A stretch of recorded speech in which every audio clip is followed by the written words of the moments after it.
नमस्कार, अपना बिहार देख रहे हैं आप और मैं हूं आप सबके साथ अनूप।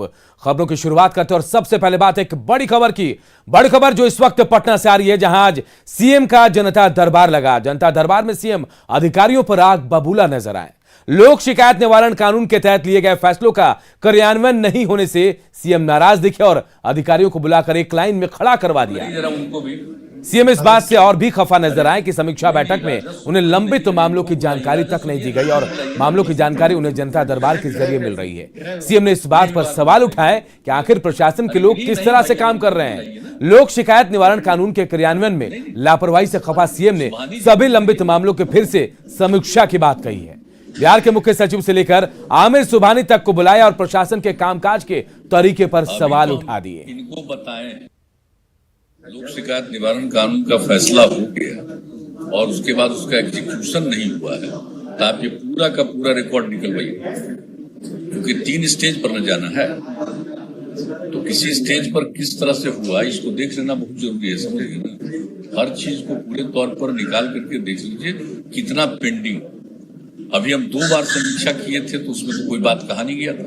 अब जब हम शुरू किए हैं जनता के दरबार वाला कार्यक्रम, तब ना अब आ रहा है वही कह रहा है कि लोक शिकायत निवारण कानून का फैसला हो गया और उसका एग्जीक्यूशन नहीं हुआ। तो कैसे नहीं एग्जीक्यूशन हुआ भाई? उस पर तो एक्शन का प्रोविजन है, सब कुछ किया हुआ है कानून में। इस सब चीज को देखना बहुत जरूरी है, इसलिए इसके बारे में जो समूचा है कि पूरा का पूरा समीक्षा करवाइए और कंसर्न सभी डिपार्टमेंट के लोगों से ले लीजिए कहां पर इसका सॉल्यूशन होना था, नहीं हुआ। मैंने पूरा का पूरा फिगर मांगिए, लोक शिकायत का जो फैसला दिया गया उसका क्या स्थिति है, एग्जीक्यूट हुआ कि नहीं एग्जीक्यूट हुआ, किस कारण से पेंडिंग है, किसने नहीं किया, ये पूरा चीज को देख लीजिए, क्योंकि सब चीज तो आपका वो मौजूद है ना। उसमें देर क्या लगेगा, तुरंत पता चलेगा क्या फैसला हुआ, एग्जीक्यूशन नहीं। अब देखिए, अब यहाँ आकर के लोग बता रहे हैं, ये तो हम लोग को ये भी नहीं पता था कि लोक शिकायत वाला कहीं पेंडिंग रहेगा। क्यों पेंडिंग? आई पिछला जो मीटिंग किए थे उसमें तो ऐसी कोई बात आई नहीं थी, तो अब तो बात आ रही है ना, जिसको तो देखना पड़ेगा ना, बहुत जरूरी है। ठीक है, उसको तत्काल कर लीजिए आप और चीफ सेक्रेटरी और सब लोग मिल करके बात कर लीजिए। हाँ, उसके बारे में इसका ले लीजिए और एक दिन उसका टाइम रखिए। हम पूरे का सुनना चाहेंगे कि लोक शिकायत का क्या, कहाँ का पेंडिंग है इसको, और कंसर्न सारे लोगों से एक बार पूरी की पूरी जानकारी ली जाए वे क्यों पेंडिंग और क्यों नहीं इसका एग्जीक्यूशन हो रहा है। हमारा जमीन 1 कट्ठा लिए थे बिलाड़ी में। क्या हुआ है? जमीन बिलाड़ी में 1 कट्ठा जमीन लिए थे सर। आप जमीन खरीदे थे? हाँ। अच्छा, तो क्या औरत के नाम से है? औरत के नाम से। अच्छा। थोड़ा सा जमीन चला गया गोवर्धन रोड में, चला गया NH2 में। अच्छा, उसके बाद में NH2 में गया तो हम गोवर्धन यहाँ अप्लाई किए, हमको पैसा मिलना चाहिए। गोवर्धन पदाधिकारी नहीं सुने तो हम लोग शिकायत में गए। लोग शिकायत से आदेश हुआ कि भुगतान किया जाए, कानून पालन आज तक नहीं किया गया और शेष जमीन हमारे सामने मैंने हमको धमकाया गया। लोग जरा देख लीजिए। सुनिए जरा, इधर आइए चीफ सेक्रेटरी साहब, इधर आइए, बुलाइए जरा उनको भी। अरे नहीं, राजस्व को ही नहीं, अरे इनको बुलाइए, राजस्व नहीं, इनको बुलाइए ना, गृह विभाग को बुलाइए। अरे गृह नहीं भाई, अरे इनको बुलाइए ना। हाँ, नहीं, सुबहानी जी को बुलाइए।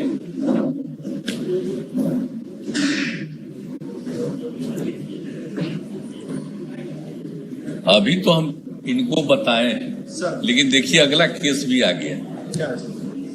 इसमें देखा जा रहा है कि लोक शिकायत निवारण कानून के अंतर्गत जो हम लोगों ने प्रावधान किया, आप निरंतर देख रहे थे।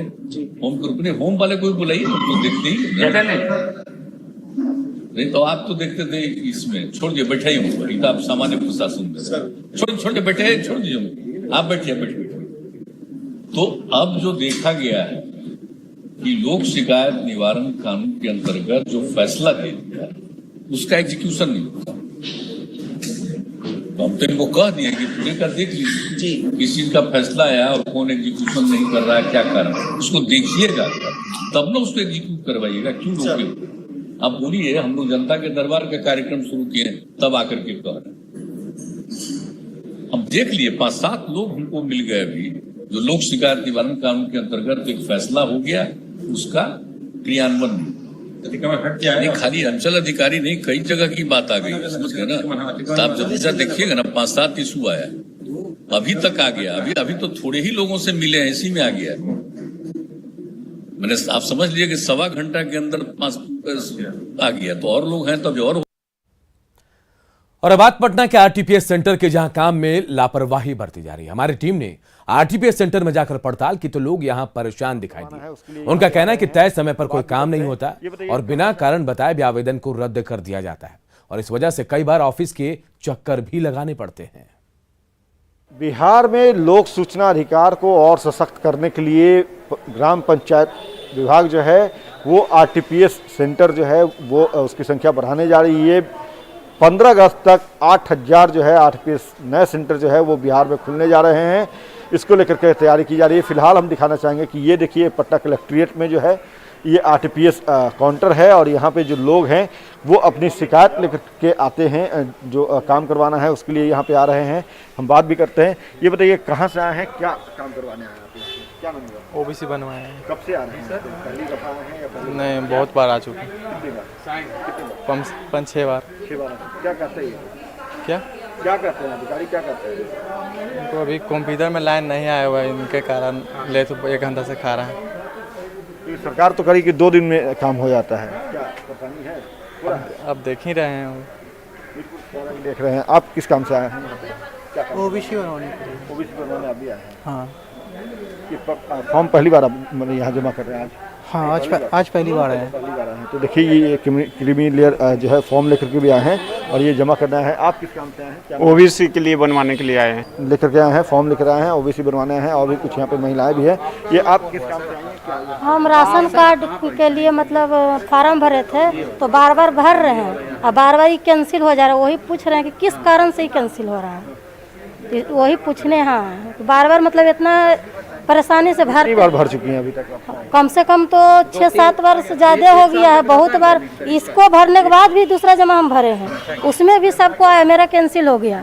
फिर से अभी हम भरा रहा है। व्यवस्था ठीक है? क्या लगता है आपको यहाँ पे जो व्यवस्था? अब वो जब तक मेरा हो ही नहीं रहा था हम व्यवस्था क्या देखेंगे, जब तक हो नहीं जाए। जैसे हो जाए मतलब मेरा हम जो काम किए वो मेरा हो जाए तभी हम व्यवस्था अच्छा बता सकते हैं। ममता हैं ये कह रही हैं कि सरकार भले ही दावा करती है कि आरटीपीएस जो है वो सुचारू तरीके से काम कर रहा है और यहाँ पे जो है सिस्टम जो है वो क्या है वो इन लोगों के बयान से समझा जा सकता है। लोगों का कहना है कि सरकार भले ही ग्राम पंचायतों में जो है आरटीपीएस सेंटर जो है केंद्र जो है उसकी संख्या बढ़ाने की कवायद में जुटी है, लेकिन पूर्व से जो सेंटर कार्यरत हैं, संचालित हो रहे हैं बिहार में, उसमें ही जो है सुविधा जो है वो मुकम्मल नहीं दी जा रही है लोगों को। लोग काफ़ी परेशान हो रहे हैं, समय पे जो है वो सुविधाएं नहीं दी जा रही है। अमित कुमार, न्यूज़ 18 पटना। इधर पंचायती राज मंत्री का दावा है कि राज्य के 5209 पंचायतों में आरटीपीएस सेंटर चल रहे हैं और 15 अगस्त तक 8000 आरटीपीएस सेंटर चालू हो जाएंगे। राज्य में 8058 ग्राम पंचायत और सरकार का लक्ष्य है कि सभी पंचायतों तक लोक सेवा अधिकार को जल्द से जल्द पहुंचा दिया जाए ताकि आम आदमी को कोई दिक्कत ना हो। हालांकि मंत्री जी ने यह भी माना कि कोरोना की वजह से आरटीपीएस सेंटर के संचालन में कुछ दिक्कतें जरूर आ रही हैं।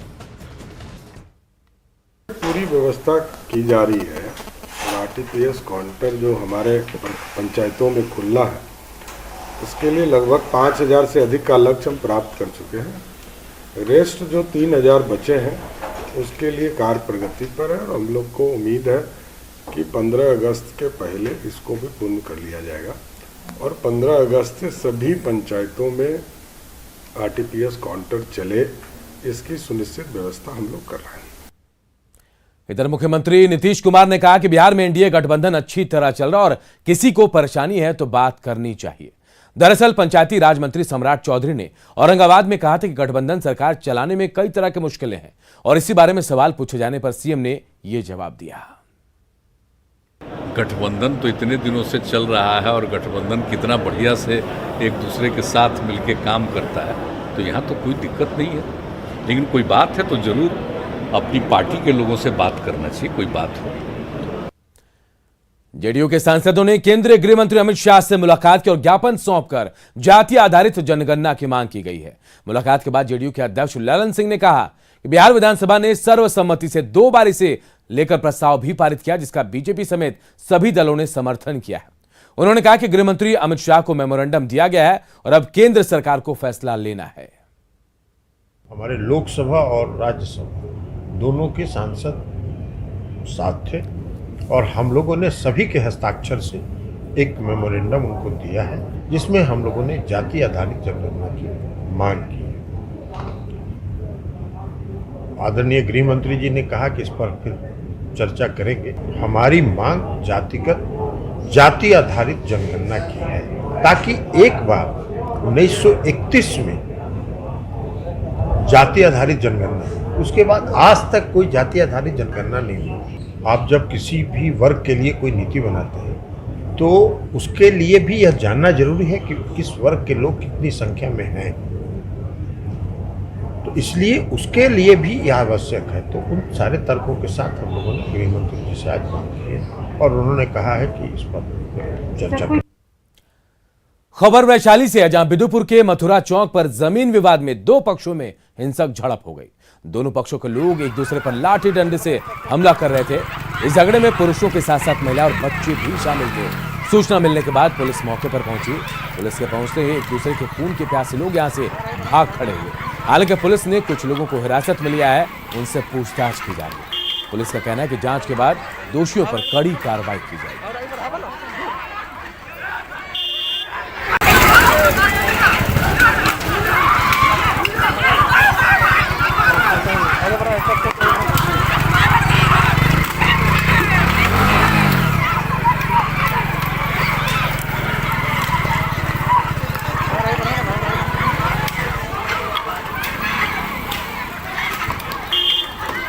तस्वीरें देखिए आप, कैसे घमासान मचा है वैशाली के विदुपुर में। लाठी डंडे से दो पक्ष एक दूसरे पर टूट पड़े। जमीन विवाद का यह पूरा मामला, लेकिन यहां सिर्फ पुरुष ही नहीं थे, महिला और बच्चे भी एक दूसरे पर लाठी डंडे से हमला बोल रहे थे। हालांकि थोड़ी देर बाद पुलिस भी मौके पर पहुंची, उसके बाद ये लोग यहां से भाग खड़े। लेकिन तस्वीरों को देखकर आप भी हैरान हो जाएंगे, कैसे ईंट पत्थर महिलाएं भी एक दूसरे पर चलाती हुई नजर आ रही हैं। शेखपुरा में अपराध नियंत्रण से लेकर अहम भूमिका निभाने वाले पुलिस जवान इन दिनों काफी समस्याओं से घिरे हुए हैं। सबसे ज्यादा परेशानी इनके आवास को लेकर है। शेखपुरा का आरक्षी केंद्र बिस्कोमान के जर्जर खंडहर नुमा भवन में है, जिसमें 150 से ज्यादा पुलिस बल का आशियाना बना हुआ है, जो किसी कबाड़ खाना से कम नहीं लगता। बरसात के दिनों में इन पुलिस जवानों की परेशानी और ज्यादा बढ़ जाती है। छत से टपकते पानी के कारण पुलिस जवानों को रत जगह भी करना पड़ता है। तो हम लोग का प्लास्टिक का इशू किया गया है। प्लास्टिक लगा लेते हैं हम लोग, फिर अपना सो जाते हैं। मतलब बरसात में आप लोगों को काफ़ी दिक्कतें होती हैं? हाँ, दिक्कत तो होता है, लेकिन प्लास्टिक मिल गया है तो करकट पर पानी छूता है। बेड मोड़ के ड्यूटी जाते हैं तो बेड मोड़ देते हैं। यहाँ से बहुत दिक्कत होता है, मैंने कि सूतने में खास करके पानी पड़ता है, बहुत दिक्कत होता है। इधर नगर विकास विभाग ने गीले कचरे से जैविक खाद तैयार करने की योजना बनाई थी। जैविक खाद को किसानों के बीच बेचकर राजस्व बढ़ाने की योजना थी, लेकिन 2 साल से ज्यादा समय बीत जाने के बाद भी ये योजना जो है जमुई में धरातल पर नहीं उतर पाई। कचरा डंपिंग यार्ड में लाखों रुपए खर्च कर कंपोस्ट पिट बनाए गए, जिसमें आज भी ये कई अधूरे पड़े हैं। लाखों रुपए के सामान की खरीदारी हुई, लेकिन गीले कचरे से जैविक खाद अब तक नहीं बन पाया। देखिए हमारे सहयोगी किसी कुंदन की रिपोर्ट। मई 2019 में सरकार के नगर विकास विभाग ने यह निर्देश दिया था कि जो गीला कचरा है उससे अब कंपोस्ट बनाया जाएगा, मतलब जैविक खाद तैयार कराया जाएगा और वो जैविक खाद को बेचकर नगर परिषद राजस्व वसूलेगी और उससे नागरिक को सुविधा दी जाएगी। लेकिन शहरी को सुविधा देने वाली जो कंपोस्ट बनाने मतलब जैविक खाद बनाने वाली जो योजना थी, उसका हकीकत जमुई में देखा जाए तो अभी तक इस योजना को मूर्त रूप नहीं दिया जाएगा। जबकि 2 साल पहले जब निर्देश के बाद यह कंस्ट्रक्शन कराया गया है। देख सकते हैं ये जो डंपिंग यार्ड है, कचरा का डंपिंग यार्ड है, वो इस डंपिंग यार्ड में लाखों रुपए खर्च कर ये पीट बनाए गए थे, कंपोस्ट पीट बनाए गए थे, लेकिन इसका इस्तेमाल नहीं हो रहा है, सब बेकार हो रहा है। और जो योजना थी जो गीले कचरा से कंपोस्ट बनाने का, जैविक खाद बनाने की योजना, वो धरी की धरी रह गई है, वो मूर्त रूप नहीं दिया गया है। जबकि उस योजना के नाम पर लाखों रुपए खर्च हुए हैं, कई मशीन खरीदे गए हैं, लेकिन न उनका इस्तेमाल होता है न कुछ। जबकि 2 साल पहले निर्देश दिया गया था। अब इस हालात में न कचरा का सही इस्तेमाल हो रहा है और न जो कंपोस्ट बनाने के नाम पर जो बनावट की गई, कंस्ट्रक्शन किया गया, उसका इस्तेमाल हो रहा है, जबकि लाखों रुपए खर्च हुआ। अब एक बार फिर नगर परिषद यहाँ दावा कर रही है कि इसको फिर से नए सिरे स्टार्ट किया जाएगा और तब इसको अमली जामा पहनाया जाएगा। जबकि 2 साल से अधिक समय बीत गया। उससे पहले ही विभाग ने निर्देश दिया था कि शहर में जो गीला कचरा है जो है उसे जैविक खाद बनाया जाए और उस जैविक खाद को बेचकर राजस्व को प्राप्ति किया जाए। K C Kundan, news 18, Jamui. Pegasus phone tapping पर सीएम नीतीश कुमार ने कहा कि इस मामले की पूरी जांच होनी चाहिए। उन्होंने कहा कि संसद में मामला उठ रहा है और अगर फोन पर किसी बातचीत को किसी की सुना जा रहा है और किसी को परेशान करने के लिए ऐसा किया जा रहा है तो इसकी जांच कर ली जानी चाहिए। नहीं, बिल्कुल होना चाहिए। टेलीफोन टैपिंग की बात इतने दिनों से आ रही है, इस पर जरूर बात हो जानी चाहिए, चर्चा हो जानी चाहिए। इसमें तो पहले ही दिन पूछे। आजकल तो जानते नहीं है ये सब चीज़, तो कई तरह से कौन कर लेगा। तो इसलिए इन सब चीज़ों पर तो पूरे तौर पर एक एक बात को देख करके उचित कदम उठाना चाहिए मेरी समझ से। लेकिन क्या हुआ है क्या नहीं हुआ है ये पार्लियामेंट में कुछ लोग बोल रहे हैं और समाचार पत्रों में आ रहा है, तो उसी को देखते हैं हम लोग। लेकिन जो कुछ भी है उसके पूरे तौर पर जांच करके कि आखिर किसी को किस तरह से फ़ोन को लोग अपने ढंग से सुन रहे हैं या कुछ भी कर रहे हैं, उस पर कब्जा कर रहे हैं, क्या कर रहे हैं, ये तो पूरी बात आनी चाहिए। जब इतने दिनों से लगातार लोग बोल रहे हैं तो उसके बारे में निश्चित रूप से इस पर मेरी समझ से जांच कर लेना चाहिए, ताकि जो भी सच्चाई हो सामने आ जाए और कभी भी कोई किसी को डिस्टर्ब करने के लिए, परेशान करने के लिए कोई इस तरह का काम करता है।